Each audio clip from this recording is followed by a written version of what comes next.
Masya Allah, tabarakallah, masih membahas tentang tema yang luar biasa ya. Ini loh yang membuat keuangan rumah tangga menjadi seret. Nauzubillah summa nauzubillah. Tadi ada pertanyaan dari Pak Kiai ini, Pak Haji Amas. Haji Nur, Iya. Tolong Haji Nur jawab dong pertanyaan dari Pak Kiai. Jamaah, kullu kalam ad-doa. Setiap ucapan adalah doa. Hati-hati di mulutmu ada doa. Jangan sampai kita menghujat, mendoakan yang buruk. Apalagi orang tua mendoakan yang buruk terhadap anak. Suami terhadap istri. Mohon maaf, hati-hati. Salah satu penyebab rezeki seret itu ketika suami orang tua mendoakan yang buruk terhadap anaknya. Jamaah. Oh jamaah. Kecewa, sakit hati, biasa. Biasa. Kalau mau tidak sakit hati, jangan memaksa pasanganmu, jangan memaksa anakmu di luar batas kemampuannya. Lagi main disuruh. Jangan disuruh. Jangan pernah suruh orang sholat. Kenapa? Karena dia lagi sholat. Nanti setelah sholat, anak lagi asik main, biarkan dulu main. Nanti setelah main, baru disuruh. Betul tidak? Istri lagi asik nonton sinetron. Selesaikan dulu. Jangan kira-kira kalau saya perintahkan ini, dia membantah atau tidak. Kita berpikir, maka lihat waktunya. Lihat keadaannya, gunakan kata-kata yang baik. Betul. Sehingga rumah tangga jadi baik. Ada namanya pengertian. 1, 2, 3. Pengertian, memahami kondisi. Jamaah. Maka solusi yang terbaik, doakan pasangan. Bukan menghujat pasangan. Doa untuk memutus silaturahmi itu tidak diijabah. Doa keburukan, penyesalan pada diri kita. Jadi yang rugi ketika kita mendoakan jelek pada keluarga adalah diri kita. Jazakallah khairan katsiran Ustadz Maulana, terima kasih. Sekarang kita lanjut lagi jamaah. Karena banyak banget yang nanya, kita coba minta Ustadz Cecep dulu sini sebentar. Ada pertanyaan tadi saya di Instagram. Ada yang bilang, Mas Fadli, saya tuh kan mau beli rumahnya tuh ditusuk sate. Katanya dia bilang gitu. Katanya rumah tusuk sate itu bisa jadi salah satu penyebab rezeki seret. Emang betul jalanan ini berpengaruh sama rezeki? Assalamualaikum warahmatullahi wabarakatuh. Maaf, ada mitos. Kalau yang rumahnya tusuk sate, 1 berhantu. 2 rezeki seret. Hawanya panas. Banyak bertengkar dengan mertua apalagi di situ. Itu mitos. Mitos adalah keyakinan yang diyakini di luar syariat Islam. Kita umat Islam tidak boleh seperti itu. Bagaimana saya mulai bangkit? Maaf, cara untuk mendapatkan keberkahan itu salah satu diantaranya adalah banyak memohon kepada Allah. Islahul qalbi, bersihkan hati kita. Islahul fikri, bersihkan pikiran kita. Islahul amali, bersihkan amalan kita. Maaf, tolong ikuti. Cari recehan. Silakan. Bercabang di mana-mana. Anda jangan malu jadi penarik beca. Anda jangan malu jadi tukang. Kemuliaan Allah adalah dari rezeki yang berkah. Jangan ada putus asa. Ribuan orang menghinakan kita, merendahkan kita. Selama kita cari rezeki yang halal, Allah tidak akan pernah meninggalkan kita. Rumah tusuk sate tidak ada hubungannya dengan rezeki. Bahkan di rumah tusuk sate itu bisa dipasang iklan atau promosi. Cari recehan, bercabang di mana-mana. Cuma yang rumahnya tusuk sate harus hati-hati juga. Kalau bisa pagernya lebih tebel. Betul. Karena biasanya orang yang nyelonong lupa belok nabrak ke rumah kita. Karena ditusuk sate. Jadi hati-hati. Makasih banyak Ustadz Cecep. Sama-sama. Dan solusi rumah tusuk sate itu pintunya jangan ke sini, ke samping. Jadi kita harus lewat baru ke sini. Oh, repot juga ya. Nah, sekarang kita kasih kesempatan sama jamaah satu lagi yang mau nanya, angkat tangan ayo. Mana sebentar. Bapak boleh maju ke depan. Nah, punten. Pinjam Ustadz Cecep boleh. Ini nih Ustadz Maulana ini. Itu mic-nya khusus suara Ustadz Maulana doang. Boleh maju ke depan. Perkenalkan dirinya. Assalamualaikum warahmatullahi wabarakatuh. Waalaikumsalam warahmatullahi wabarakatuh. Perkenalkan, nama saya Beben Subarkah, asal dari Ciamis. Oh, dari Ciamis. Iya, Nama panggilannya siapa? Beben aja. Beben. Iya. Iya. Silakan Beben mau nanya apa? Mau tanya dong ke Ustadz Usam. Boleh, Ustadz Syam boleh berdiri Ustadz Syam. Siap. Ustadz Syam doang yang diminta berdiri.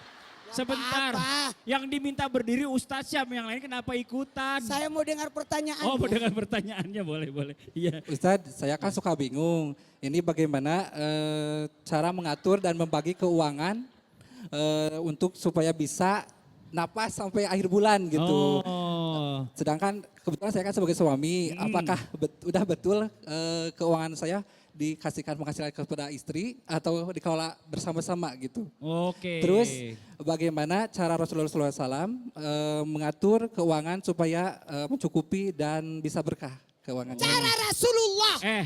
Sebentar. Yang ditanya itu Ustadz Syam. Saya memperjelas. Oh, dia. Oke, silakan dijawab Ustadz Syam, fadhal. Baik, bismillahirrahmanirrahim. Jamaah. Yeah. Manusia yang paling sempurna adalah Nabiullah Muhammad sallallahu alaihi wasallam. Nabi putra Abdullah.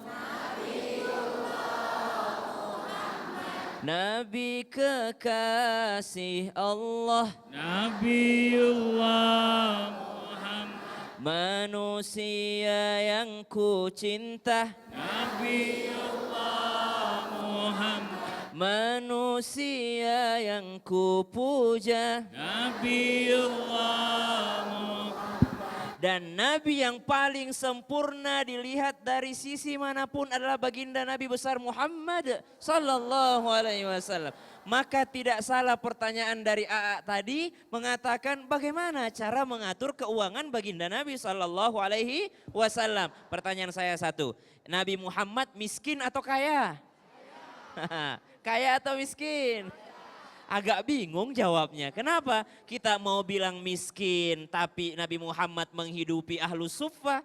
Ahlus Suffah itu 80 orang gak punya rumah, gak punya harta, dikasih makan tiap hari sama Rasulullah. Berarti orang kaya atau orang miskin yang bisa begini? Orang kaya. Tapi di sisi lain baginda Nabi SAW juga kelihatan miskin. Apa itu? Gaya hidupnya. A'udzu billahi minasy syaithanir rajim. Bismillahirrahmanirrahim. Laqad kana lakum fi Rasulillahi uswatun hasanah. Sungguh pada diri baginda Nabi SAW terdapat contoh yang sempurna. Contoh apa? Salah satunya mengatur keuangan. Bagaimana Nabi SAW? Satu, Rasulullah itu pernah mengingatkan kepada kita. Apa itu? Baginda Nabi mengingatkan kepada kita di hari kiamat kelak tidak akan bergeser kakinya seseorang. Ibu lihat di belakang yang antri mau masuk. Ibu tadi pas mau masuk di sini, ibu berdesakan mau masuk antri. Bayangin kalau nanti di akhirat ibu antri nggak bergerak-bergerak. Kalau masih bisa bergerak mah masih, oh ntar bentar lagi udah jalan tuh. Macet dikit aja hati kita resah. Di hari kiamat nggak bergerak sama sekali. Sampai kapan? Sampai ditanyai pertanyaan. Salah satu pertanyaannya, dari mana hartamu dan kau bawa kemana harta tersebut. Berarti bagaimana cara Rasulullah mengatur keuangan? Rasulullah tahu dari mana itu dan akan dibawa kemana harta tersebut. Tahu pemasukan, tahu pengeluaran. Jangan sampai pengeluaran lebih besar daripada pemasukannya. Itu yang pertama. Yang kedua, Ibunda Aisyah ditanya bagaimana akhlaknya baginda Nabi SAW. Ibunda Aisyah menjawab, kana khuluquhul Qur'an. Akhlaknya seperti Al-Quran. Al-Quran bilang apa? Innal mubadzirina kanu ikhwana syayatin. perbuatan mubadzir, perbuatan israf, perbuatan boros itu saudaranya setan. Berarti Nabi Muhammad SAW tidak pernah berlaku boros di dalam hidupnya. Nabi nggak pernah berlebih-lebihan. Jadi kalau mau ikut cara mengatur keuangannya Nabi adalah Nabi tidak pernah mengeluarkan sesuatu tanpa tahu dikeluarkan untuk apa dan dari mana harta itu. Yang kedua, Nabi tidak pernah boros-borosan dengan hal duniawi. Yang ketiga, Nabi SAW yakin kalau saya sedekah sama orang, dia Allah yang maha menggantikan. Masya Allah. Jadi semua perencanaan juga penting ya Ben ya. Oh iya itu dong. harus direncanakan yang namanya keuangan. Karena bakal ditanyain nanti. Nah, tadi jangan sampai besar pasak daripada tiang. Subhanallah. Saya mau nanya Ustaz Cecep, itu Ya. Lembang dari sini jauh nggak ya? Sebenarnya nggak begitu jauh, cuma kalau malam minggu pasti macet. Oh gitu. Hari Minggu juga, tapi kemanapun saya tuh pinginnya makan daging. Makan daging. Kalau soal makan makanan yang enak, tanya Cecep. Oh mau ditraktir Ustaz Cecep? Enggak, nanya doang. Oh nanya doang. Saya mau ditraktir. Nanti saya akan ajak ke tempat-tempat yang dagingnya mantap. Tapi kita beneran nih mau makan daging. Insya Allah, saya akan rekomendasikan tempat yang mantap banget. Kita pamit dulu sama jamaah yang ada di sini semuanya. Terima kasih banyak. Makasih banyak ya. Ya. Sampai bertemu lagi jamaah yang di rumah, jangan kemana-mana. Ikuti kita terus masih di daerah Bandung. Pokoknya tetap di Islam itu indah. Jamaah. Yeay. Oh jamaah. Alhamdulillah.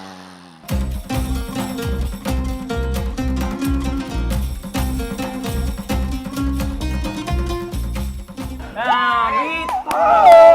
Alhamdulillah ya Allah. Itu daging semua tuh. Bisa sekarang Bentar dulu. Kalau di Makassar kan ada konro. Konro. Nah ini di sini kita ada iga bakar yang Wah, asik banget yang rasanya. fenomenal di Bandung. Iya dong. Wah, pas banget nih. Iya, ya udah. Ini Ustaz Cecep.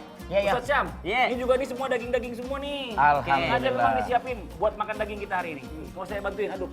Ini saya suapin dulu nih, kita cobain dulu Ustaz. Enggak, karena ini dagingnya agak beda sama yang lain. Nih. Nih. Coba, Nggak usah gemeteran dong. Temen tuh kalau suapin Alhamdulillah mah, nikmatnya. enak banget. Masya Allah, bismillahirrahmanirrahim. Allahumma barik lana fi ma razaqtana wa qina Daripada adzabannar. disuapin mending langsung dah. Masya Allah jamaah, ini parah enak banget. Dagingnya sempuk itu. The best parah, Masya Allah. Wah, emang nggak salah nih Ustadz Cecep ngajak kita ke sini. Apa sih? Makan tuh, makan. Ada minumnya. Minum, Pak. 4.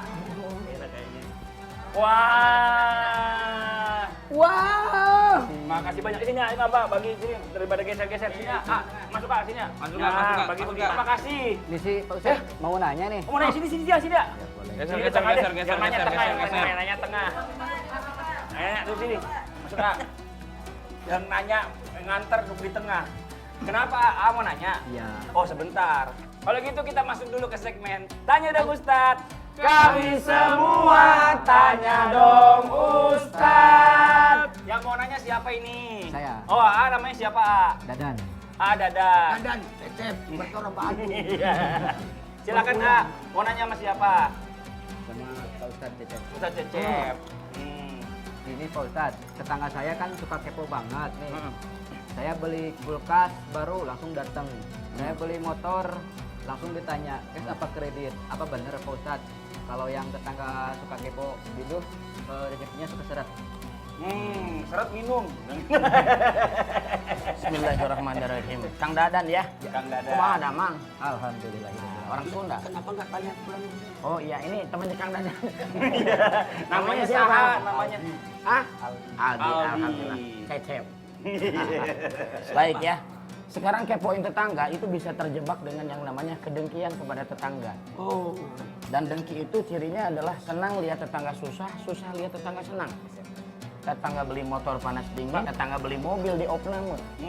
Dan tetangga rumahnya meningkat, wafat. Itulah orang-orang yang dengki. Makanya jangan terjebak. Jadi orang yang kepoin itu bisa menyinggung tetangga, menyakiti tetangga, dan itu termasuk dosa. Dan dosa itulah, mohon maaf, dijelaskan Nabi di dalam hadis riwayat Ibnu Majah, wa annal rajul la yahramu rizqa bi dzanbi yusibu. Artinya apa? orang itu akan terhalang rezekinya karena dosa yang dilakukannya. Dan itu yang membuat rezeki menjadi seret. Kenapa? Karena istri saya pernah mengatakan, ya muka kurang tidur itu lebih ganteng daripada muka kurang uang. Jadi hati-hati ya. Jadi kalau kita muka kurang uang, mendingan semangat kerja, betul tidak? Buat Mas Dadang, Dadang, sama Aldi gini. Buat semuanya, ketahuilah. Ketika ada orang iri, itu rezekinya seret. Kenapa? Karena lebih sibuk memperhatikan atas apa yang didapat orang, sehingga tidak ada potensi untuk memperbaiki diri. Masya Allah. Nah, ini yang bahaya. Iri hati itu membuat diri kita tidak fokus untuk memperbaiki diri, tapi fokus untuk mencari keburukan orang. Ayo Ustaz Syam. Apa yang disampaikan guru-guru kita sesuai dengan apa yang difirmankan Allah Subhanahu wa taala dalam surah An-Nisa. ولا تتمنوا ما فضل الله به بعضكم على بعض للرجال نصيب مما اكتسبوا وللنساء نصيب مما اكتسبن واسألوا الله من فضله إن الله كان بكل شيء عليما. Ayat ini bercerita tentang janganlah engkau saling iri dengki antara satu sama yang lain. Perempuan ada bagiannya, laki-laki ada bagiannya, dan fokuslah mencari karunia Allah. Nah, dari sinilah tadi dijelaskan guru kita Ustaz Maulana, orang yang fokus terhadap nikmat orang lain tidak akan fokus terhadap nikmatnya sendiri. Akhirnya dia tidak fokus akan karunia Allah Subhanahu wa taala. Bahkan kata ulama, orang yang sibuk memikirkan nikmat yang sudah ada akan mendatangkan nikmat yang lain yang belum ada. Tapi orang yang sibuk memikirkan nikmat yang belum ada, maka akan menghilangkan nikmat yang sudah ada. Kalau kita sibuk melihat nikmat orang lain, maka nikmat yang ada bisa hilang begitu saja. Wallahu ta'ala a'lam. Masya Allah. Tuh jadi gitu ya. Ngapain mikirin orang? Udahlah kita mikirin diri sendiri aja. Kita juga punya urusan banyak, ngurusin urusan orang. Ini mau ngapain sih orangnya? Ngomong. Lah, orang masih Saya makan. Mana itu? Lah, Gini gitu ya Ayah. nggak dihabisin. Jelas Ah? Ada yang mau ditanya lagi? Udah cukup. Makasih ya Ayah. Nuhun ini boleh jalan sini. Ini nasi belum habis. Ustaz Cecep jalan mau kemana itu? Ya udah, habisin aja dulu makanannya. Masih Banyak mau. lagi Udah. Ustaz nih. Kita tolong bungkusin aja kali ya. Jadi bungkusin aja, mau pulang deh. Ini Ustaz Cecep nih melambangkan kemiskinan nih, bahaya nih. Kalau ke Lembang itu berarti aku ganti baju. Oh iya, saya juga ganti baju juga dong semua. Maaf ya. Jadi Mau dibawa kemana nih? bungkus. Oh mau dibungkus? Ini punya Ustaz Cecep juga dibungkus nih. Jangan, ini aja. Ayo.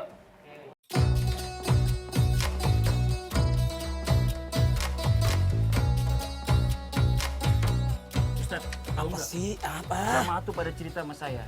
Ternyata menurut survei, sebagian besar itu orang tuh bercerai tuh gara-gara masalah keuangan. Entah rumah tangganya tuh hancur gara-gara masalah dibilang istrinya boros lah, suaminya boros lah, nggak bisa memenuhi kebutuhan sehari-hari Gini. lah. Disitulah diajarkan bahwa sosok wanita itu harus banyak-banyak bersyukur. Banyak bersyukur. Makanya penghuni neraka wanita itu banyak disebabkan karena tidak bersyukur atas pemberian suaminya. Oh, pantes ya.